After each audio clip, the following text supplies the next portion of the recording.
May the words of my mouth and the meditations of all our hearts be acceptable in your sight, O Lord, our rock and our Redeemer. Amen. Please be seated.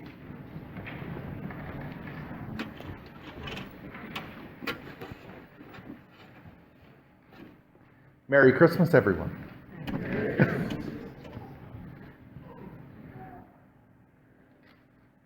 In the beginning was the Word, and the Word was God, and the Word was with God. And the Word became flesh and lived among us. What a story. What a wonderful thing to happen. And how very unlikely to happen. If you think about this, here is God,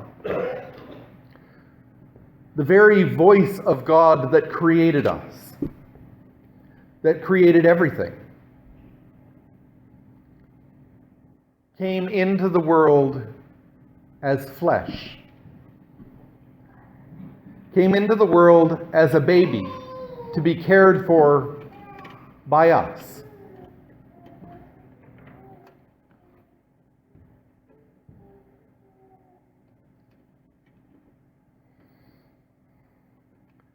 It's kind of like if Bill Gates suddenly said, okay, all of you, everybody who owns any computer that's running Windows, you're my boss. You take care of the company. You take care of me. I trust you.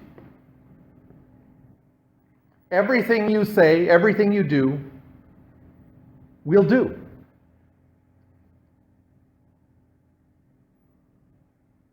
What do you think would happen to Microsoft?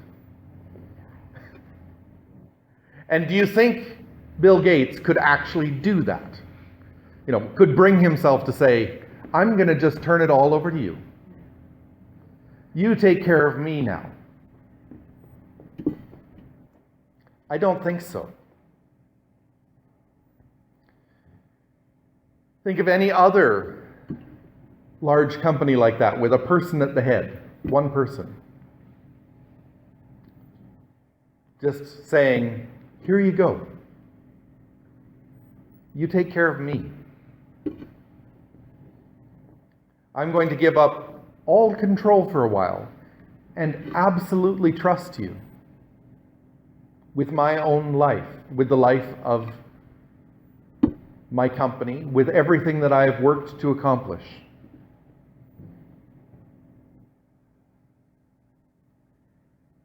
And when that time has happened, when you've spent your time taking care of me,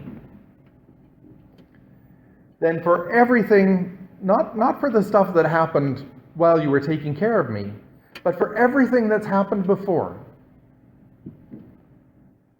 I'm going to make it all better. Now, if only Bill Gates could make Microsoft all better, just by saying it was going to happen. But that is the power of the Word. That God's voice, when God speaks, creation happens. When God cries out, things change.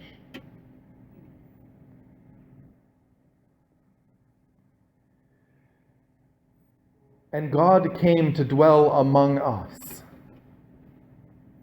as one of us, to experience life as a human being,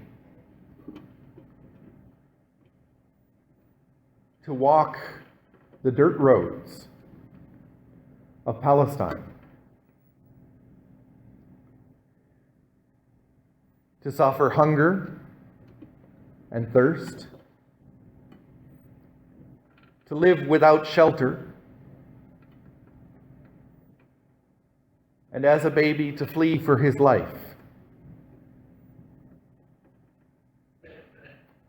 As a human being,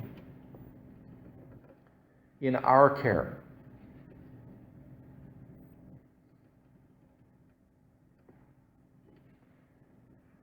knowing that no matter how well we did, without God helping us, we couldn't succeed.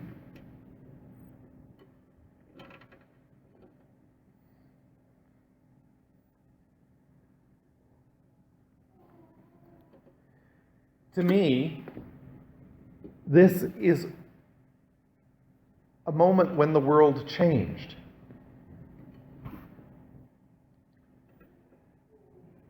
There are moments like that when everything changes.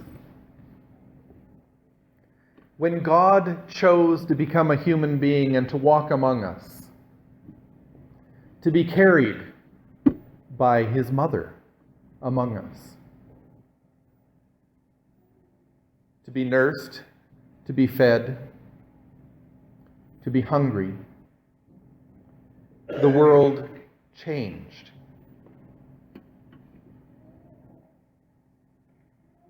You can see that change just by looking at how what we have written about God changes at that point in the Bible.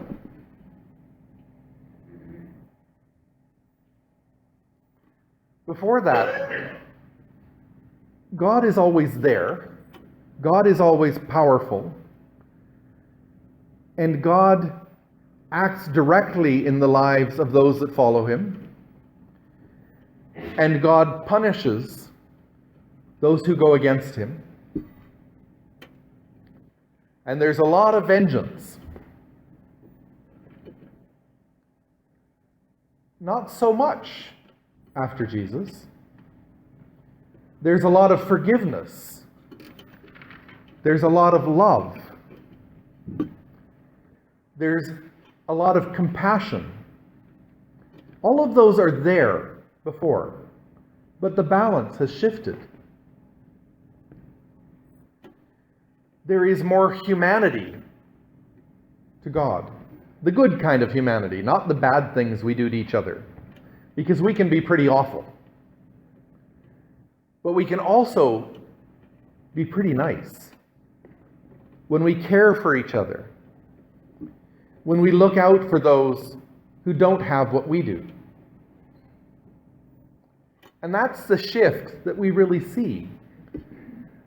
When God came among us, when the Word became flesh and dwelt among us.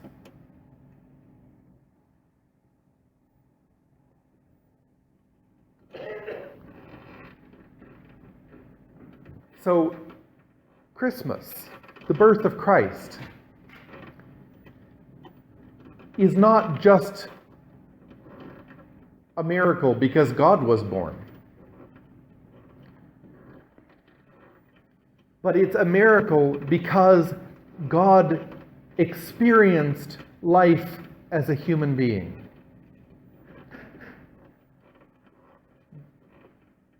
When you create something, when you build something, you understand its structure. You understand how it's put together, what its purpose is, how it should be used. But you don't understand what it means to be what you built. At least I don't think you do. I mean, anybody who's a carpenter probably doesn't understand what it feels like to be a house. But that's what God did. God created us and then became us to understand what our life was like. Not as creator, but as human being. And that's, I think, the real miracle of Christmas. There's all kinds of other things that are amazing about it. But that's the real miracle, is that God cares enough about us to take that risk and understand what it really feels like to be part of creation.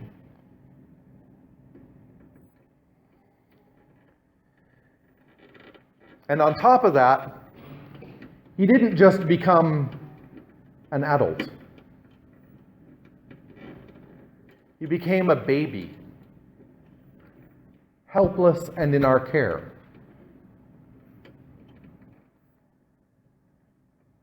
Trusting.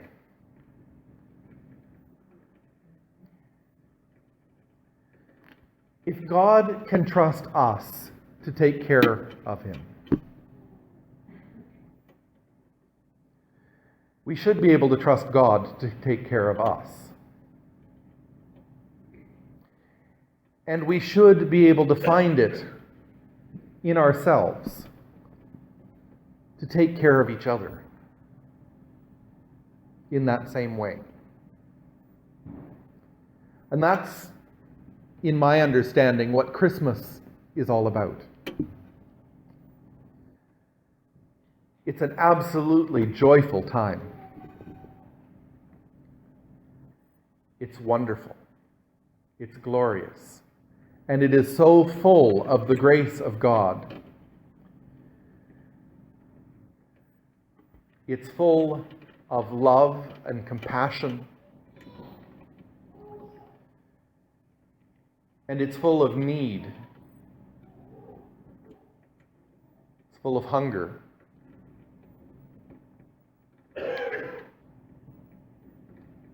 It calls out for shelter. Even our nativity shows that. It's calling out for shelter. Not necessarily a home, but a place to rest. And thanks be to God that we have that place to rest with God.